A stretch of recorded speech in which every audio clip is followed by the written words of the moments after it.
लाल जी, मेरा एक और क्वेश्चन था। ये आपने ऑलमोस्ट ये काला धागा वाला जो आपने देखा हाँ, होगा ना, ऑलमोस्ट हर किसी के हाथ में मैंने ये देखा ही होता है। देखा है। हाँ, और आप इसके बारे में मुझे कुछ बता रहे थे ऑफ कैमरा। जी। आप बताइए कि ये बांधना चाहिए या नहीं बांधना चाहिए। मैं आपको पहले एक्सप्लेन कर देता कि ये मैंने कब बांधा। मेरे को किसी बहुत मेरे बचपन से ही बांधा हुआ, और मेरे मम्मी ने शायद बांध दिया था उन, और बुरी नज़र से बचने के लिए किसी बचने के लिए। दुकान से लाकर हाँ, उन्होंने बांध दिया, या फिर जनरली ऐसा होता है कि हम मंदिर से बनवा लेते हैं, वो हाँ, बिल्कुल। नॉट्स वाले होते हैं वो। हाँ, तो ये बांधना चाहिए या नहीं बांधना चाहिए? इसमें एक मोली होती है, इसको कलावा भी बोलते हैं। हाँ, मोस्टली ब्राह्मण वो सभी के बांधते हैं और अपने हाथ में भी बांधे वो रहते हैं। लाल कलर की लाल कलर की हाँ। होती है, हमारे हाथ में नहीं है। हम्म।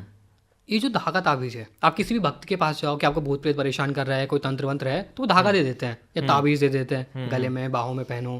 होता है, देखा होगा आपने, बहुत सारे लोग देते हैं। अगर आपका कॉन्सेप्ट सीधा सा क्लियर समझना, आपने धागा पहन लिया, क्यों पहना? अपनी सुरक्षा के लिए। हाँ। क्या ये धागा सुरक्षा कर सकता है? सिर्फ धागा नहीं कर सकता। नहीं। नहीं कर सकता ना। हाँ। अगर इससे तुम्हारी सुरक्षा हो रही है तो सीधा सा कॉन्सेप्ट समझना, इस धागे में कोई शक्ति बैठाई गई है। हम्म। मंदिर पे देवी देवताओं से टच करा के हमने धागा पहन लिया, उसमें शक्ति आ गई। हाँ।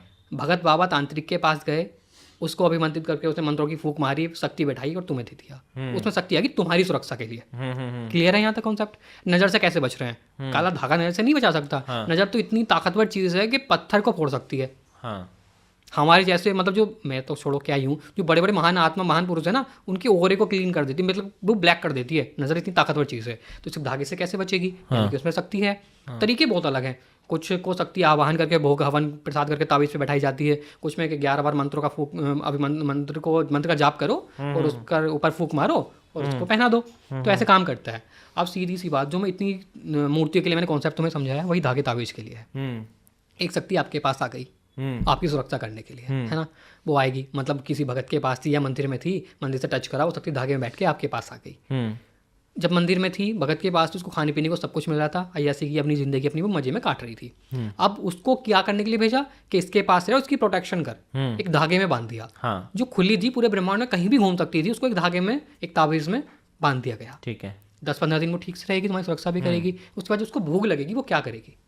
भाई भूख तो उनको लगती है, भोग ही सकती हैं, तो लगेगी ही लगेगी ना। वो जो भूख नहीं भी लगती, एक चिड़िया है, तुम उसको दाना पानी भी दे रहे हो, पूरे ब्रह्मांड में घूम रही है, पूरे अंतरिक्ष में घूम रही है, उसको तुम एक पिंजरे में छोटे से में बंद कर दो, तुम अपने आप को ले लो, तुम्हें जेल में डाल दे, सारा खाना पीना सब कुछ दे रहे हैं, रह लोगे? आज़ादी सबको प्यारी है। ऐसी जब उस शक्ति को बैठा दिया जाता है धागे में पुरोहित करके, या उसको कैद करके, एक तरीके से कहा जाए तो गलत नहीं है।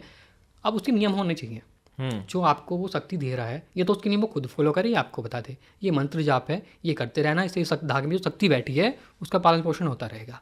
या इस टाइम पे ये दीपक जलाना है, ये 1 महीने में 1 साल बार, ये 1 साल में 1 बार ये आपको हवन कर देना है, या इसके नाम से भंडारा करा देना है। तो ताकत पर होती रहेगी और आपकी सुरक्षा करती रहेगी। हर चीज़ का आपने कॉन्सेप्ट तो सुना होगा, ऊर्जा कम होती चली जाती है। हमारी भी ऊर्जा है, हम खाना ना खाएं, वो खाना खा के ऊर्जा बनती है और फिर वो कम होती चली जाती है। ऐसी इन शक्तियों का है।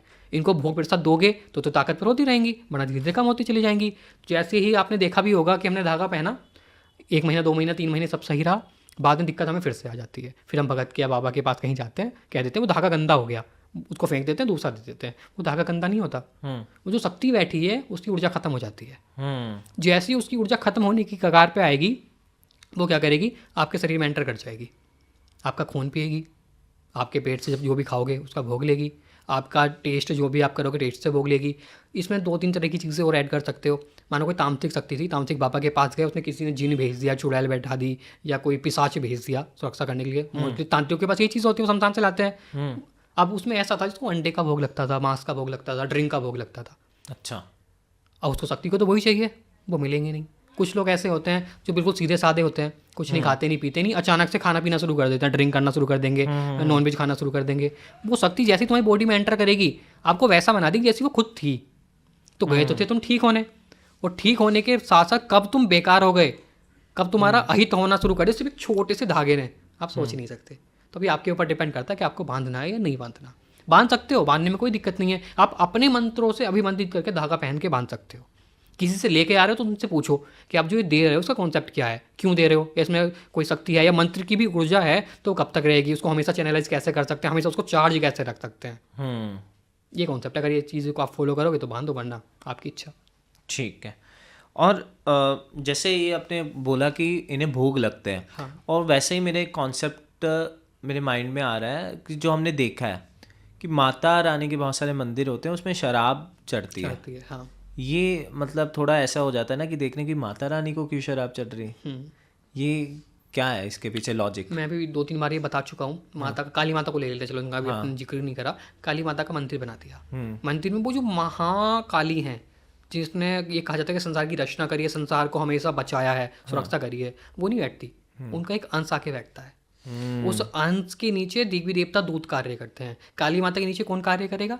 भूत प्रेत चुड़ैल पिशाच, सब गंदी आत्माएं हैं। उनका भोग क्या है? लौंग हो गया, नॉनवेज हो गए, ड्रिंक हो गई। तो वो बलि भी दी जाती है? बलि भी दी जाती है, हाँ बिल्कुल दी जाती है। वो उनको लगती है, उनका भोगी वही मैं हूँ, मुझे मीठा पसंद है, आप हो, आपको हो सकता है चटपटा पसंद हो, इनको नमका पसंद हो, सबका अलग अलग कॉन्सेप्ट है ना। तो बस यही रीज़न है कि कुछ मंदिरों में शराब चढ़ाई जाती है। और ये कहना कि वो देवी चढ़ा रही हैं, अच्छा इस चीज़ की वजह से हमारे धर्म की बहुत बुराई होती है।